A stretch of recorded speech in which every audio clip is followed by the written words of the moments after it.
The temple is like no other building in the world. It has towers and decoration and all the refinements which the human genius can conceive of.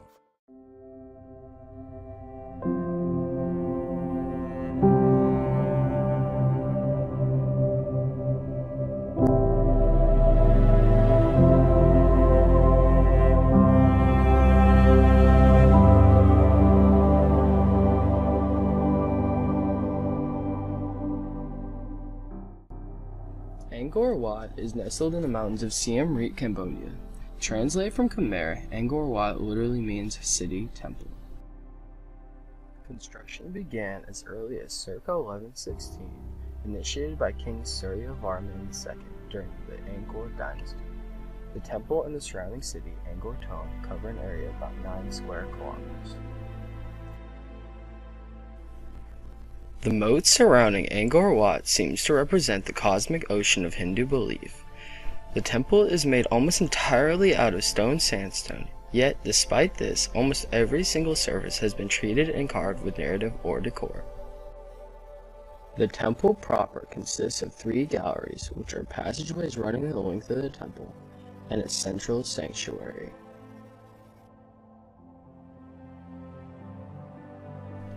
The 5 great stone towers symbolize the 5 sacred mountain ranges of Mount Meru, which were homes to the gods for both the Hindus and Buddhists alike.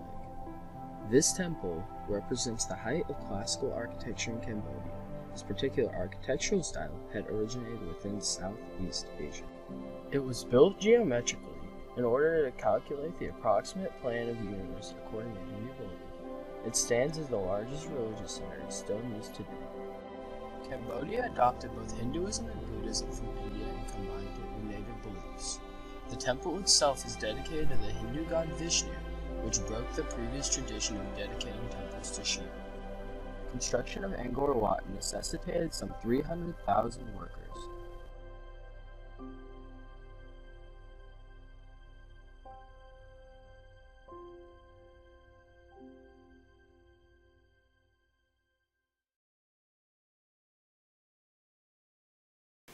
Construction of Angkor Wat was originally started by King Suryavarman II. He began the construction of this Wat, or temple, in order to legitimize his reign by proving his divine status to his people.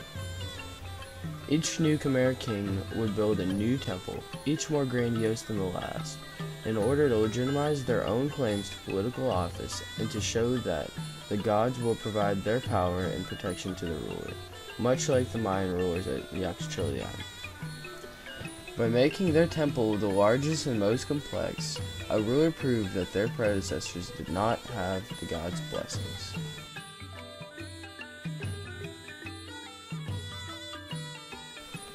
Eventually, the winds of time brought forth change.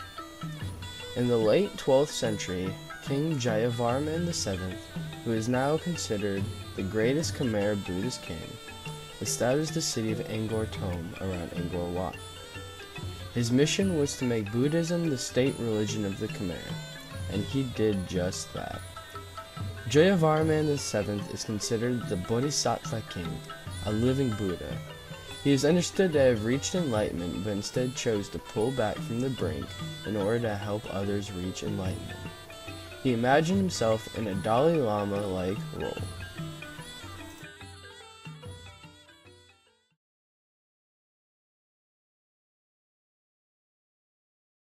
Angkor Wat's walls are covered with 12,900 square feet of bas-relief carvings. Executed with great skill and artistic sophistication, the reliefs are considered a masterpiece in their own right. These carvings cover multiple blocks of sandstone and are so perfectly fitted together that the seams are almost invisible.